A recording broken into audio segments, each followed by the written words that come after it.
It's a Saturday afternoon at the Tech Museum of Innovation in downtown San Jose. Middle school students are being mentored by volunteers from the tech community.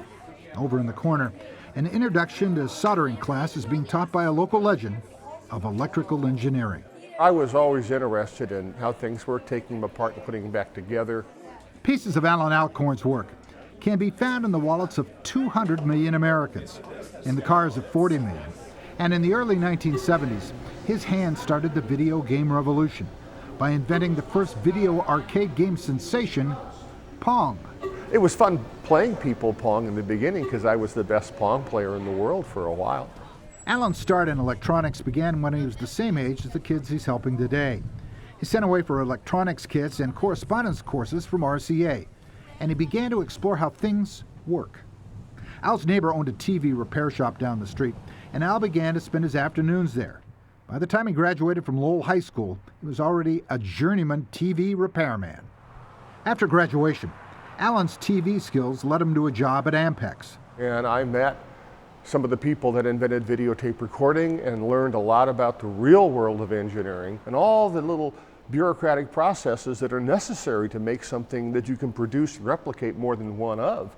He also made a friend at Ampex, Nolan Bushnell. Nolan left Ampex to get into coin-operated gaming. Soon he inquired if Alan was interested in becoming employee number 3 at his still fledgling company, Atari.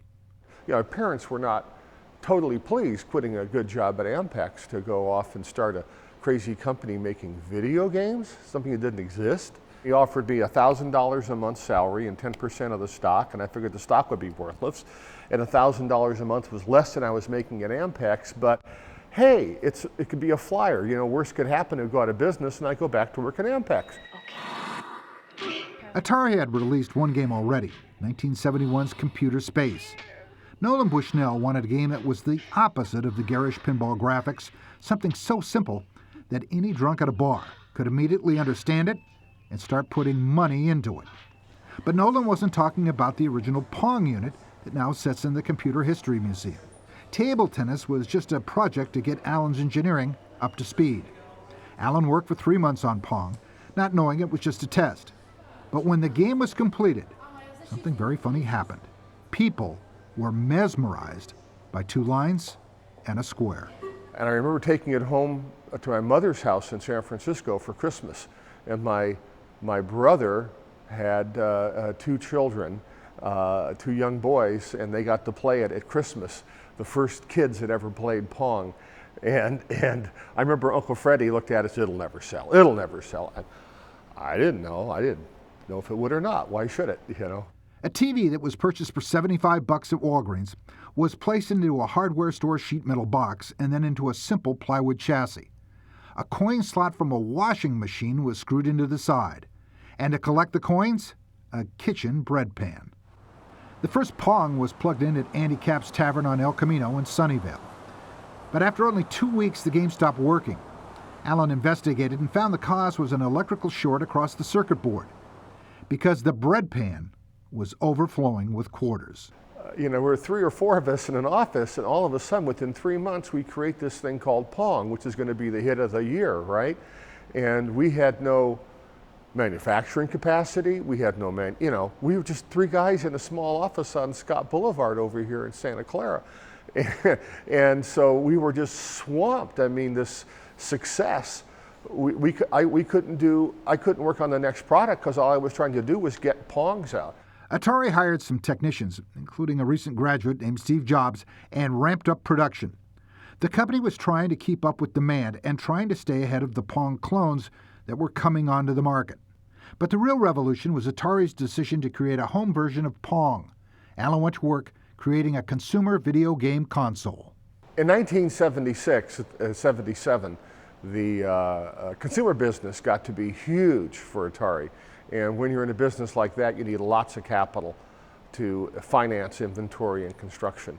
And so at this point, we needed outside money. We looked about going public, various ideas, and eventually we came to the deal, which was Warner Communications purchased us for a vast sum at the time of $30 million. The new East Coast corporate culture was a shock to the Silicon Valley crazies. Nolan Bushnell left the company. Allen became a manager, but it wasn't his cup of tea. He developed a holographic gaming system called Cosmos, but Warner decided not to release it. That was the signal to Allen that it was time to move on. Time to try to change the world again. I really loved Atari. Atari was my baby, even though it was like 2,000 employees at the time. Next up came the Catalyst Company, which was developed as an incubator for tech entrepreneurs. And here's where Allen's story gets interesting. The technology from the abandoned holograph game Cosmos, it was embedded into your Visa card. Display technology from asteroids, adapted by a company called ETAC, and used in the world's first working in-car navigation system. In the 90s, the Advanced Technology Division of Apple Computers brought Allen on board for a research project. And we happened to put together an amazing team of people and had this wonderful little project that was involved with how do we put digital video in the computer as a data type, so you could send movies and pictures and stuff of yourself to other people. The research was part of the global effort to develop the first MPEG standard for digital video. Allen worked with the French manufacturer Thomson to create the first MPEG video decoder chip. The first MPEG decoder chip wound up in a Hughes satellite. I think it's something they call DirecTV now. The generation of kids that grew up with the Atari system was now in the Silicon Valley workforce. Allen became a bit of a living legend in the Valley. He's a hero in video game development, asked to appear at conventions and to give advice to students. But he hasn't retired just yet. And Allen still has time to give back to the community. I've been very fortunate just to be in the right place at the right time. I graduated from high school in San Francisco. I happened to go to a great high school, Lowell. I happened to be a great football player, which happened to get me onto the Cal Berkeley campus right in the middle of the 60s and all that revolution. And then I happened to get my first job out of college at Ampex, and then Nolan asked me to help start this company called Atari. So I've been very, very fortunate to be in the right place. I mean, being in Silicon Valley. If I had grown up in Cleveland, it probably would never have happened. The opportunity wouldn't have been there. So, luck is a great part of it, and I'll take my share of it.